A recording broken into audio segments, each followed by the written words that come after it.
So today we're going to be discussing the statistics side of the Osmosis DEX, how to see them, how to gain visibility, generally just see how different tokens are performing, from liquidity to pricing to market cap, all the way through to see how the different sort of pairings are working, and again just generally just having a look at the information that the decentralized exchange sort of gives us to infer and make, fairly decisive decisions on sort of investment strategies.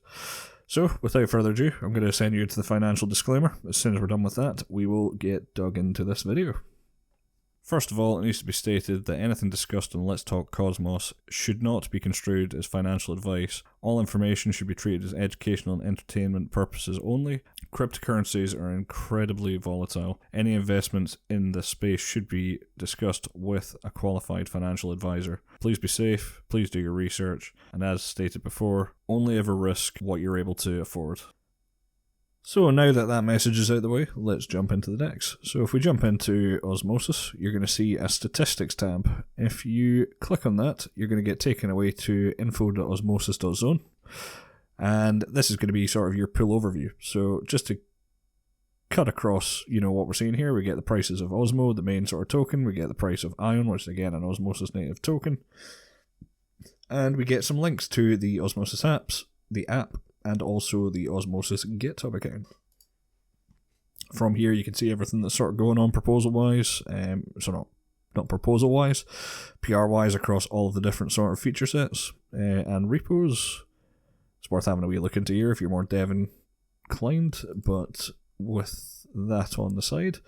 So we get 3 tabs. We can either get the generalized overview. We've got access to the pools, all the different pools and statistics. We've got access to all the tokens, and it's quite literally just a way of breaking these down. If we use the search, we can search for, again, the pool number. So I think we could do 6. Can't remember what it is. It's 604, I think, is a pool.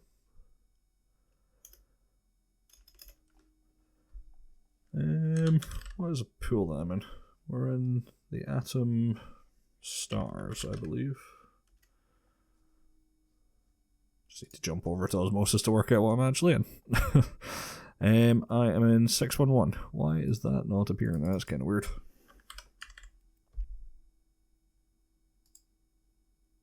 Whatever.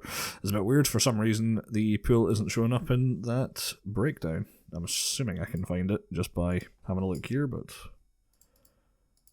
maybe not. Forget about that now, we'll come back to that. So yeah, we'll have a look at generally the overview tab first. You could see that we've got generalized total liquidity across the entire exchange, which is currently sitting at 1.249 billion by the looks of things. It's pretty impressive, to be honest, considering this exchange only really started out at the start of, the first few months of 2021. So in the course of a year, it's been bootstrapped fairly well, and it's showing significant strength in my opinion. The daily volumes, so you can see here that it was spiking upwards of close to 200 million just in January 2022, which is again incredibly impressive. This is a daily number as well, so we're talking huge incoming volumes and outgoing volumes daily. It is starting to dip off. We're still experiencing somewhere around I'd say the average of about 80 million in daily liquidity coming and going between tokens, which is pretty impressive. And here we get the top token breakdown. So as you can see, we've got Osmosis at the top. We've got its total liquidity of 485 million.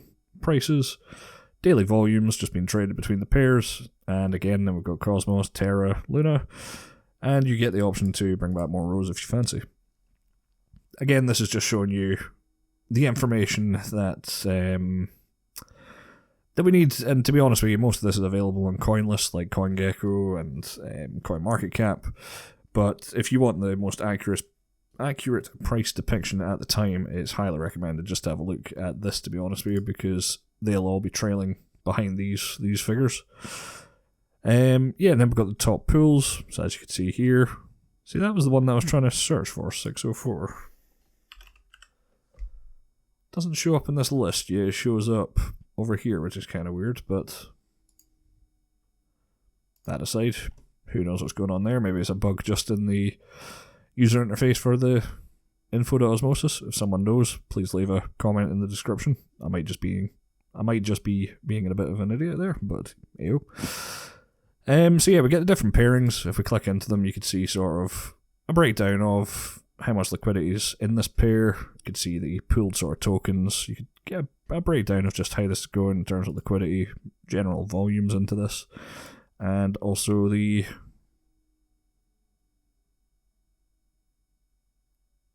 not entirely sure how the rate what that translates to, but yeah.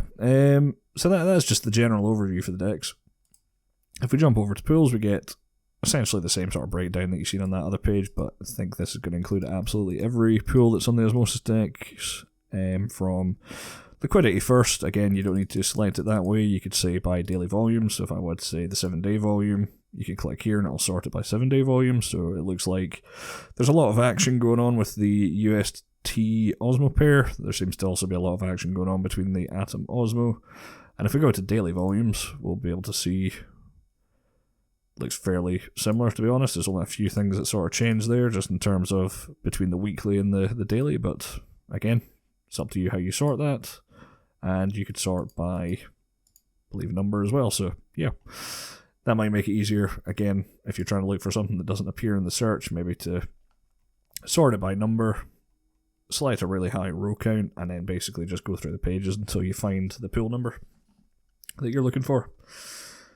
And similarly, when we jump into the token page, we are going to be able to add stuff to watch lists. So I'm going to do that just for the sake of demoing here. So if we go to the Osmosis side of things, you'll see this wee small star. If you click on the star and jump back to that token page, you will see that in our watch list, we now have the Osmosis token. And again, similarly, we can do this to as many as we want. There we go. So just to break down just a bit further, we can have a look at the sort of trading patterns. It would be quite nice to get a nicer sort of user interface here.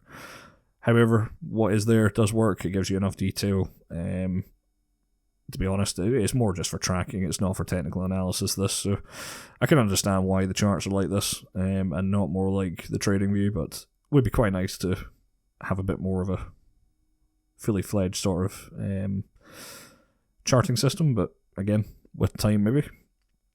But yeah, that's pretty much generally all there is to show. I'm going to say all there is, that's an understatement considering what this thing is doing. But yeah, no, it's I generally just wanted to show you how this worked, how to get the statistics. Sort of, it allows you to make sort of educated decisions on sort of token pairings based on, again, just having a look at how they're trading, you know, daily and weekly. If they're down significantly, it's quite easy to identify what's down, so therefore it might be a good play if it's down 30-40% to see if you can jump in, and if the volumes are going up, it signifies, you know, it might be a good time to do so. So it's definitely worth having a look over at info.osmosis.zone and just generally eyeing up what's there.